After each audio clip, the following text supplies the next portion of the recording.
Hey there, welcome back. In this session, we're going to discuss the circle of fifths. Okay, so this circle of fifths, you've probably seen it around. Some of you may already be very familiar with it, and some of you have never even heard of it. Okay, so I'm just going to go through this very quickly because I don't want to dive too deep into theory. If you're really interested in theory, then there's courses you could do about that. This course is about songwriting, so we want to get the best tools we can to help us write a song. Now, the circle of fifths is an incredible tool because just with one look, all right, you get a snapshot view of the chords or notes within any key, which is pretty cool. So let's have a look at this. The circle of fifths has been around a long time, okay? Plenty of people use it, and you need to use it as well if you want to sort of have that flexibility as a songwriter to jump from one key to another, and also understand the relationship between a major and a minor key, because a lot of them share the same chords, okay? So it's pretty cool. So let's start with the key of C. Now, we'll draw a circle that captures both the left and the right, the F and the G on either side of C, okay? But also that captures the three minor chords underneath the F, C, and G, okay? So what does that give us, right? We've got the C, D minor, E minor, F, G, A minor, and back to C. All right, we're neglecting the diminished, okay? We're not gonna worry about the diminished. So forget the diminished. If for our purposes here, those 6 chords are really all you need to write whatever you wanna write. So that was C, okay? So now, with the key of C, of course, any chord, any combination of those chords that we play with, it's gonna sound good, right? So we got C, we got D minor. Let's try that.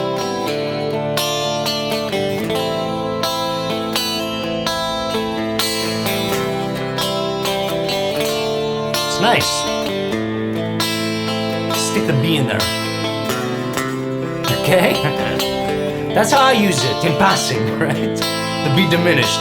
I'm not gonna go.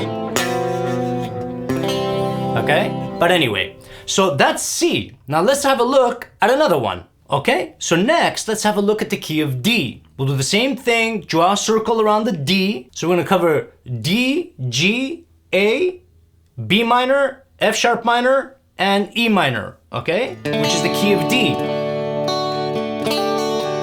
Now, any chord we play, any progression we play within this context, within this group, is gonna sound amazing, okay? And I love this progression. I have this one, it's one of my favorites, okay? F sharp minor.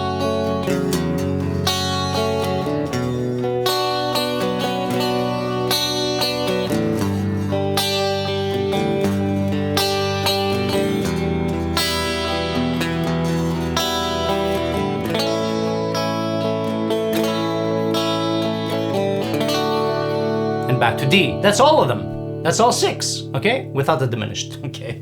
That's all 6. So that's pretty cool. So with just a visual thing, we just look at this thing and boom, we know we're in the key of D and we've got all these 6 chords to work with, okay? It's pretty cool. So let's have a look at another one. A major, okay? Grab A, we do the same thing. We draw a circle around it, right? So we have A, we have D, E, we have B minor, F sharp minor, C sharp minor, and that is all the chords we need, right? So let's see how they sound together.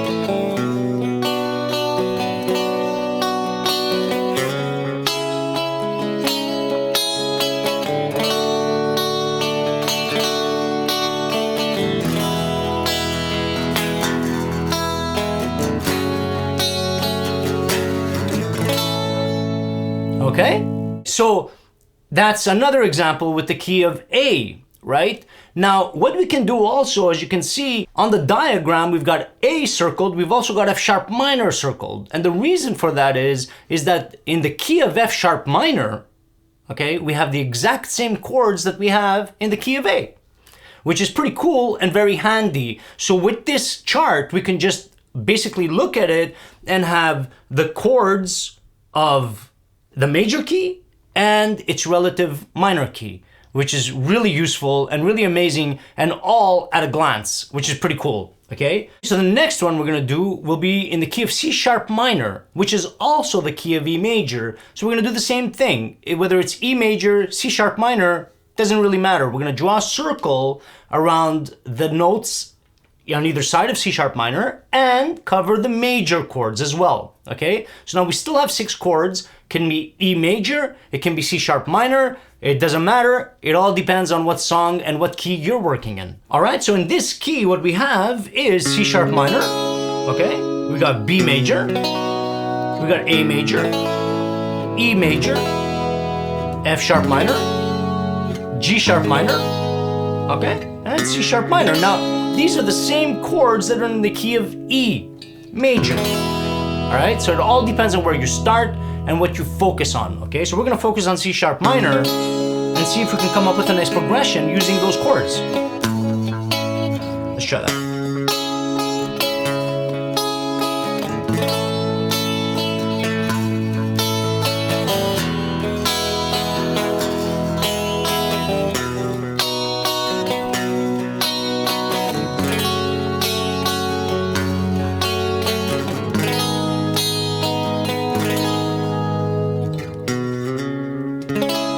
Not bad, but you see, that's C sharp minor, but we can use those exact same chords for E major, which is the beauty here. So that goes for all the keys, right? So we can use E major.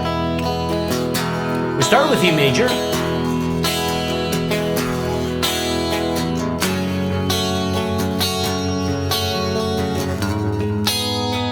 Right?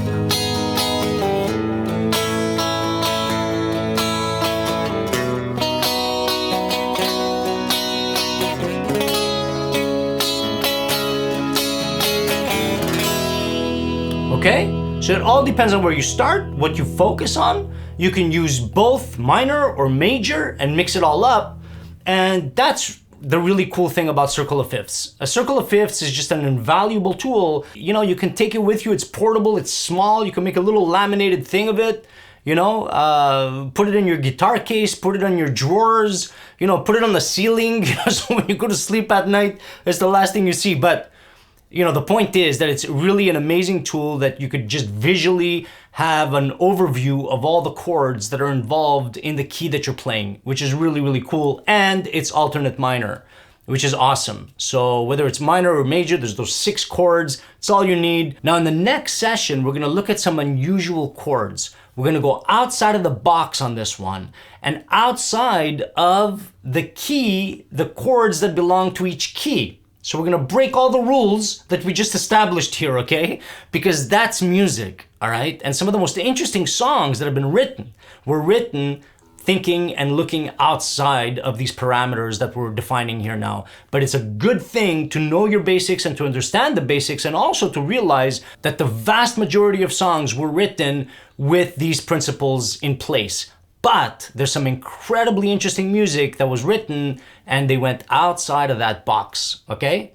So we'll have a look at that. And until then, practice the Circle of Fifths, have a look at it, check it out, use it, and I'll see you in the next session.